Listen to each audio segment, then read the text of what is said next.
Hi every one, എല്ലാവർക്കും നോക്ക് the recipes ചാനലിൻ്റെ പുതിയൊരു വീഡിയോയിലേക്ക് സ്വാഗതം. ഇന്ന് ഞാൻ എത്തിയിരിക്കുന്നത് ഒരു ഫിഷ് ഫിലെ റെസിപ്പിയുമായിട്ടാണ്. ഈ പേരൊക്കെ കേൾക്കുമ്പോൾ ഇതെന്താ സംഭവം എന്ന് കുറച്ച് പേരെങ്കിലും ചിന്തിക്കുന്നുണ്ടാകും. മുള്ളൊന്നുമില്ലാത്ത നല്ല മാംസമുള്ള ഏത് മീൻ വെച്ചും ആർക്കായാലും വളരെ സിമ്പിളായി ട്രൈ ചെയ്ത് നോക്കാവുന്ന ഒരു റെസിപ്പിയാണിത്. ഞാനിവിടെ നൈൽ പേച്ച് എന്ന മീനാണ് ഇതിന് യൂസ് ചെയ്തിരിക്കുന്നത്. ഇതിനു മുന്നേ ഹമൂർ വെച്ചും ഞാൻ ഈ സെയിം റെസിപ്പി ട്രൈ ചെയ്തിരുന്നു. അപ്പോൾ നേരത്തെ പറഞ്ഞ പോലെ മുള്ളൊന്നുമില്ലാത്ത നല്ല മാംസമുള്ള ഏത് മീൻ വെച്ചും ഈ റെസിപ്പി ട്രൈ ചെയ്ത് നോക്കാവുന്നതാണ്. അപ്പോൾ നമുക്ക് റെസിപ്പിയിലേക്ക് പോകാം. ഇൻഗ്രീഡിയൻസ് ആദ്യം നോക്കാം.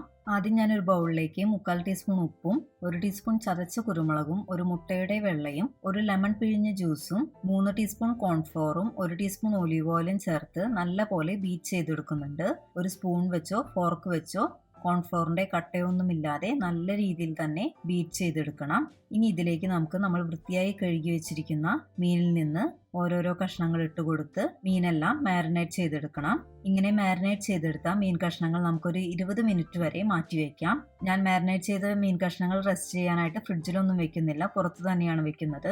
ഇനി നമുക്ക് ഇതിലേക്ക് ആവശ്യമുള്ള വെജിറ്റബിൾസ് കട്ട് ചെയ്തെടുക്കാം. ഞാനിവിടെ ഒരു ക്യാരറ്റ്, പിന്നെ ഗ്രീൻ, യെല്ലോ, റെഡ് എന്നീ കളറുള്ള ക്യാപ്സിക്കം ഓരോന്നും പകുതി വെച്ചാണ് എടുത്തിട്ടുള്ളത്. വെജിറ്റബിൾസ് ഒക്കെ ഓരോരുത്തരുടെയും താല്പര്യത്തിനനുസരിച്ച് ചൂസ് ചെയ്യാവുന്നതാണ്. നിങ്ങളുടെ കയ്യിൽ ബ്രൊക്കോളി ഉണ്ടെങ്കിൽ അതും ഇതിനോടൊപ്പം ചേർത്ത് കൊടുക്കാവുന്നതാണ്. ക്യാരറ്റും ക്യാപ്സിക്കവും ഒക്കെ ഞാൻ ഇതുപോലെ നീളത്തിലാണ് കട്ട് ചെയ്തെടുത്തിട്ടുള്ളത്. പിന്നെ ഒരു 7 ചുള വെളുത്തുള്ളി, ഒരു കഷ്ണം ഇഞ്ചി, 2 തണ്ട് സ്പ്രിംഗ് ഒനിയൻ എന്നിവയാണ് വെജിറ്റബിൾസ് ആയിട്ട് എടുത്തിട്ടുള്ളത്. വെളുത്തുള്ളിയും ഇഞ്ചിയും വളരെ ചെറുതായി ചോപ്പ് ചെയ്തെടുത്തിട്ടുണ്ട്.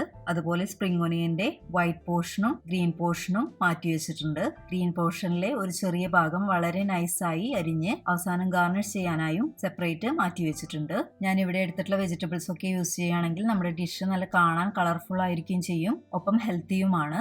ഈ ഒരു റെസിപ്പിയുടെ ഒപ്പം വെജിറ്റബിൾസ് വേണമെന്ന് യാതൊരു നിർബന്ധമില്ല. ഞാൻ എൻ്റെ ഒരു താല്പര്യത്തിനനുസരിച്ച് ചേർത്ത് കൊടുക്കുന്നതാണ്. വെറുതെ ഈ മാരിനേറ്റ് ചെയ്തെടുത്ത ഫിഷ് നമുക്ക് ഫ്രൈ ചെയ്ത് തനിയെ ആയാലും കഴിക്കാവുന്നതാണ്. അതിൻ്റെ ഒപ്പം വെജിറ്റബിൾസും കൂടി ആഡ് ചെയ്യുമ്പോൾ നമ്മുടെ ഡിഷ് കുറച്ചും കൂടി ഹെൽത്തിയും ആകും. പിന്നെ വെജിറ്റബിൾസിൻ്റെ ഒപ്പം ഈ ഫിഷ് കഴിക്കാനും ഒരു സ്പെഷ്യൽ ടേസ്റ്റ് തന്നെയാണ്. ഇനി നമുക്ക് ഈ ഫിഷ് ഫ്രൈ ചെയ്തെടുക്കുകയാണ് ചെയ്യേണ്ടത്. അതിനായി ഒരു പാനിലേക്ക് ഒലിവ് ഓയിലാണ് ഞാൻ ചേർത്ത് കൊടുക്കുന്നത്.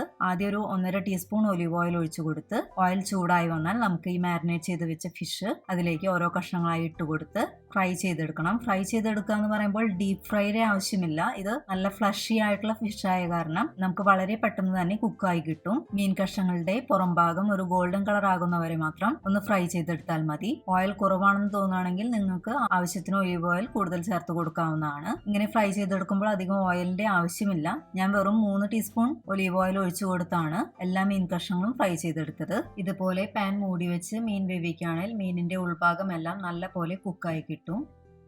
മീൻ കഷ്ണങ്ങൾ ഫ്രൈ ചെയ്യുന്നതിനിടയിൽ തന്നെ നമുക്ക് നമ്മുടെ വെജിറ്റബിൾസും തയ്യാറാക്കി എടുക്കാവുന്നതാണ്. അപ്പോൾ നമ്മുടെ പണി വളരെ ഈസി ആകും. അപ്പോൾ ഞാൻ വേറൊരു പാനിലേക്ക് നമ്മുടെ വെജിറ്റബിൾസ് തയ്യാറാക്കാനായി 1 ടീസ്പൂൺ ഒലിവ് ഓയിൽ ഒഴിച്ചു കൊടുത്തിട്ടുണ്ട്. ഓയിൽ ചൂടായി വന്നാൽ ഇതിലേക്ക് നമുക്ക് ആദ്യം അരിഞ്ഞു വെച്ചിരിക്കുന്ന ഇഞ്ചിയും വെളുത്തുള്ളിയും ചേർത്ത് കൊടുക്കാം. അതോടൊപ്പം സ്പ്രിംഗ് ഒനിയന്റെ വൈറ്റ് പോർഷനും കൂടി ഞാൻ ചേർത്ത് കൊടുക്കുന്നുണ്ട്. ഇതെല്ലാം ഒന്ന് മൂത്ത് ചെറിയ ഗോൾഡൻ കളറായി വരുന്ന സമയത്ത് നമുക്കിതിലേക്ക് ബാക്കി എല്ലാ വെജിറ്റബിൾസും ചേർത്ത് കൊടുക്കാം. അതായത് ക്യാപ്സിക്കവും ക്യാരറ്റും നീളത്തിൽ അരിഞ്ഞു വെച്ചത് നമുക്കിതിലേക്ക് ചേർത്ത് കൊടുക്കാം. ഈ വെജിറ്റബിൾസ് ചേർത്ത് കൊടുത്ത ശേഷം ആവശ്യമെങ്കിൽ 1 ടീസ്പൂൺ ഒലിവ് ഓയിലും കൂടി ചേർത്ത് കൊടുക്കാവുന്നതാണ്. ചേർത്ത് കൊടുക്കുന്ന വെജിറ്റബിൾസിന്റെ ക്വാണ്ടിറ്റി അനുസരിച്ച് നമുക്ക് ഓയിലിന്റെ ക്വാണ്ടിറ്റിയും അഡ്ജസ്റ്റ് ചെയ്യാവുന്നതാണ്. ഈ വെജിറ്റബിൾസ് ഒക്കെ വല്ലാതെ കുക്ക് ചെയ്തെടുക്കേണ്ട കാര്യമില്ല.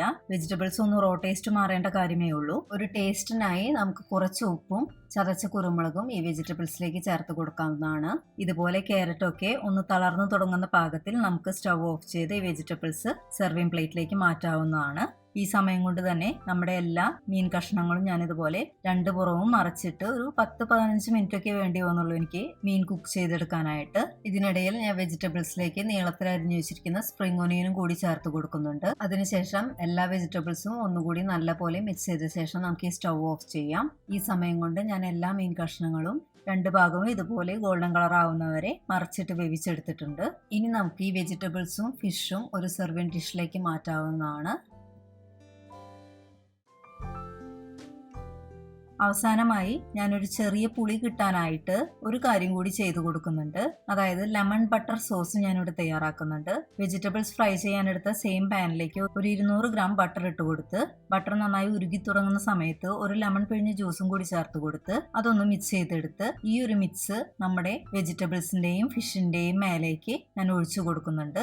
അതിന് മുന്നായി സ്പ്രിംഗ് ഒനിയന്റെ ഗ്രീനും കൂടി വെച്ച് ഞാൻ ഈ ഫിഷ് ഒന്ന് ഗാർണിഷ് ചെയ്തെടുത്തിട്ടുണ്ട്. അപ്പോൾ നമ്മുടെ സ്പെഷ്യൽ ഫിഷ് റെസിപ്പി ഇവിടെ റെഡി ആയിട്ടുണ്ട്. കാണാൻ നല്ല ഭംഗിയുള്ള പോലെ തന്നെ കഴിക്കാനും അടിപൊളി ടേസ്റ്റ് ആണ് ഈ ഡിഷ്. പിന്നെ ഒലീവ് ഓയിലും വെജിറ്റബിൾസും ഫിഷും ലെമൺ ബട്ടർ സോസും ഒക്കെയാണ് ഇതിൽ ചേർക്കുന്നത്. അപ്പോൾ ടേസ്റ്റിനൊപ്പം നല്ല ഹെൽത്തിയുമാണ് ഈ ഡിഷ്. ഒലീവ് ഓയിലിന് പകരം സെസമി ഓയിൽ അല്ലെങ്കിൽ നല്ലെണ്ണ വെച്ചും ഞാൻ ഈ ഡിഷ് ചെയ്യാറുണ്ട്. നമുക്ക് ഒരു നേരത്തെ ഡിന്നറിനോ ലഞ്ചിനോ പകരമായും ഈ ഡിഷ് സെർവ് ചെയ്യാവുന്നതാണ്. കുട്ടികൾക്കൊക്കെ ഈസി ആയിട്ട് കഴിക്കാൻ പറ്റിയ ഒരു ഫിഷ് റെസിപ്പിയാണ്. അപ്പോൾ നല്ല ടേസ്റ്റിയും ഹെൽത്തിയുമായ ഈ ഡിഷ് എല്ലാവരും ട്രൈ ചെയ്ത് നോക്കി അഭിപ്രായങ്ങളും നിർദ്ദേശങ്ങളും കമന്റായി അറിയിക്കാനും ഒപ്പം വീഡിയോ ഇഷ്ടമായെങ്കിൽ ലൈക്ക് ചെയ്യാനും ഫ്രണ്ട്സിനും റിലേറ്റീവ്സിനും ഒക്കെ ഷെയർ ചെയ്ത് കൊടുക്കാനും മറക്കരുത്. എന്നാൽ മറ്റൊരു റെസിപ്പിയുമായി വരുന്നവരെ bye, take care, stay healthy and be happy. Thank you.